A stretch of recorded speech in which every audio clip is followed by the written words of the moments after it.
ವಿಜಯಪುರ ಪಾಲಿಕೆಯ ಸದಸ್ಯರಿಗೆ ಒಂದು ಕಡೆ ಮೇಯರ್ ಉಪಮೇಯರ್ ಇಲೆಕ್ಷನ್ನ ಗೊಂದಲ, ಇನ್ನೊಂದು ಕಡೆನಲ್ಲಿ ಮತ್ತೊಂದು ದೊಡ್ಡ ಶಾಕ್ ಎದುರಾಗ್ತಾ ಇದೆ. ವಿಜಯಪುರ ಪಾಲಿಕೆಯಲ್ಲಿ ಗೆದ್ದಿರುವಂತಹ ಒಂದು ಜನ 35 ಜನ ಸದಸ್ಯರು ಗೆದ್ದಿದ್ದಾರೆ. ಆದರೆ ಆ ಎಲ್ಲ ಸದಸ್ಯರಿಗೆ ಬಿಗ್ ಶಾಕ್ ಮತ್ತೊಂದು ಕಾದಿದೆ. ಜನವರಿ 29ರಂದು ಕಲಬುರಗಿ ಹೈಕೋರ್ಟ್ನಲ್ಲಿ ಏನಾಗುತ್ತೆ ಅನ್ನುವ ಟೆನ್ಷನ್ ಇದೆ. ಯಾಕಂದ್ರೆ 35 ಸದಸ್ಯರ ಪೈಕಿ 34 ಜನ ಆಸ್ತಿ ವಿವರವನ್ನು ಸಲ್ಲಿಸೇ ಇಲ್ಲ ಅನ್ನುವ ರಿಟ್ ಸಲ್ಲಿಕೆ ಆಗಿದೆ. 2024ರ ನವೆಂಬರ್ನಲ್ಲಿ ಮಾಜಿ ಪಾಲಿಕೆ ಸದಸ್ಯ ಸಲ್ಲಿಸಿದ ರಿಟ್ ಅರ್ಜಿ ಇದು. ಇದರ ನಡುವೆ ಜನವರಿ 24ರಂದು ಪಾಲಿಕೆ ಆಯುಕ್ತರಿಂದ ಸರ್ಕಾರಕ್ಕೂ ಪತ್ರ ಬರೆಯಲಾಗಿದೆ. ನಿಯಮಾವಳಿ ಪ್ರಕಾರ ಯಾರೂ ಕೂಡ ಆಸ್ತಿ ವಿವರವನ್ನು ಸಲ್ಲಿಸಿಲ್ಲ ಅಂತ ಪತ್ರ ಬರೆದಿದ್ದಾರೆ. ವಿಜಯಪುರ ಪಾಲಿಕೆ ಆಯುಕ್ತ ವಿಜಯ್ ಕುಮಾರ್ ತೀವ್ರ ಕುತೂಹಲ ಮೂಡಿಸಿದೆ ಪಾಲಿಕೆ ಆಯುಕ್ತರ ಈ ನಡೆ. ಮತ್ತೊಂದು ಕಡೆ ವಿಜಯ್ ಕುಮಾರ್ ಪತ್ರ ಅನರ್ಹ ಮಾಡೋ ಅವಕಾಶ ಕೂಡ ಇದೆ ಅಂತ MB ಪಾಟೀಲ್ ಹೇಳಿದ್ದಾರೆ.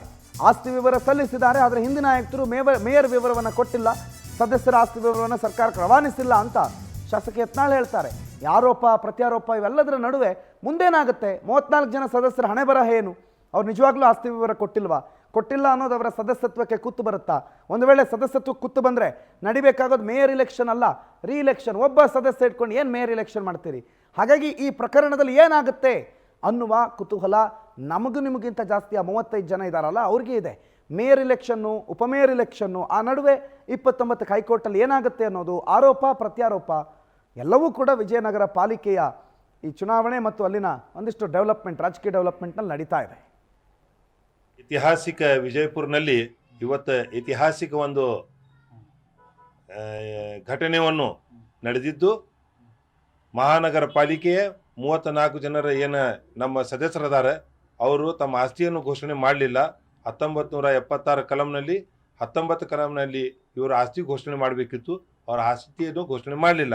ಅದಕ್ಕಾಗಿ ನಾನು ಮೈನುದ್ದೀನ್ ಬೆಳಗಿ ಮತ್ತು ನಮ್ಮ ಆತ್ಮೀಯ ಫ್ರೆಂಡ್ ಆದ ನಮ್ಮ ಪ್ರಕಾಶ್ ಬಿರ್ಜಿ ಎಕ್ಸ್ ಕಾರ್ಪೊರೇಟರ್ ಮತ್ತು ನಮ್ಮ ಅಡ್ವೊಕೇಟ್ ದಖನಿ ಮುಕ್ತಾರ್ ಅಹಮದ್ ದಖನಿ ಹಾಗೂ ಅಮಿತ್ ಮಮದಾಪುರ್ ಅವರು ತಗೊಂಡು ನಾವು ಕಲಬುರಗಿ ಬೆಂಚ್ನಲ್ಲಿ ಒಂದು ರಿಟ್ ಪಿಟಿಷನನ್ನು ಹಾಕಿ ಈ ವಿಷಯವನ್ನು ನಾವು ಕಲಬುರಗಿ ಬೆಂಚ್ ಮುಂದೆ ತಗೊಂಡು ಬಂದಿದ್ದಕ್ಕೆ ಕಲಬುರಗಿ ಬೆಂಚ್ ಏನಿದೆ ಎಲ್ಲ ಡಾಕ್ಯುಮೆಂಟ್ ನೋಡಿ ಮತ್ತು ನಮ್ಮ ಕಿರಣ್ ಪಾಟೀಲ್ ಅಂತ ಹೇಳಿಕೆಸಿಂದ ಅವರು ಒಂದು ಇದು ಹಾಕ್ಯಾರ, ರಿಟ್ ಪಿಟಿಷನ್ ಹಾಕ್ಯಾರ. 9ನೇ ತಾರೀಕಿಗೆ ಮಾನ್ಯ ನ್ಯಾಯಾಲಯ 3 ಒಂದು ತೀರ್ಪು ಕೊಡಬೇಕಾಗಿದೆ.